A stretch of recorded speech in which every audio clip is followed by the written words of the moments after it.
नमस्कार फ्रेंड्स, जय जगन्नाथ।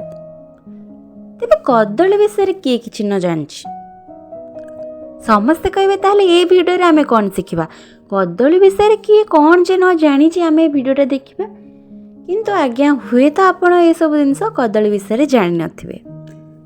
तेबे आसंतु शुणिबा कदली रे रही किछि उपकारिता जहाँ आम स्वास्थ्य उपरे बहुत प्रभाव पकई थाए। कदली एभली एक फल जहाँ शिशु ठारू वृद्ध तथा गर्भवती पर्यंत समस्ते नित्यदिन खाद्य खाइबा आवश्यक।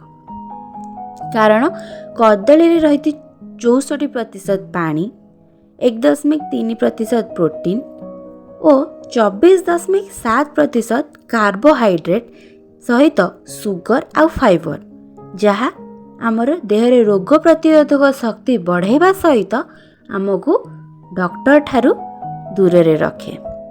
तेबे कदली रे सेमती किछि चमत्कारी गुण रही आसंतु जानिबा। से सब हैला कोन ना फास्ट तो जहार बीपी होची बा रक्तचाप होची से लो बीपी हो कि हाई बीपी हो आपन जदि डेली गोटे कदली खाउचंती खाद्य रे तेबे कदली रे थिबा पोटासियम आपनक रक्तचाप को नियंत्रण करने को साहाय्य होइथे। सेहि भली जो रोगी मानकर देहरे हिमोग्लोबिन कमी जाई थाए से माने जदि डेली गोटे लेखे कदली खाउचंती ताले कदली खाइबा द्वारा तांको देहरे हिमोग्लोबिन मात्रा बढ़ी थाए। ता सहित कदली पेट ठंडा रखे एवं कदली रे थिबा आमिनो एसिड आपणकर मानसिक चाप ह्रास करिबारे बहुत साहाय्य करे। जो मानकर नाकरू रक्त पड़िबा समस्या रही से मानक पे मध्य कदली बहुत उपयोगी अटे। कौन पे ना आपन जदि कदली चीनी एवं क्षीर को मिसे बा आपन चकटी 7 दिन खाउचंती ताले ता उपरे प्रभाव जानी परिबे।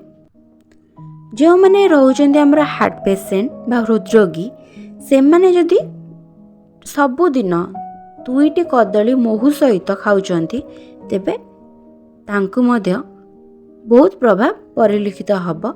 हार्ट अटैक भले समस्या से माने बहुत दूर रे रहबा सहित तांको देहरे रोग प्रतिरोधक शक्ति मध्य वृद्धि पाइब।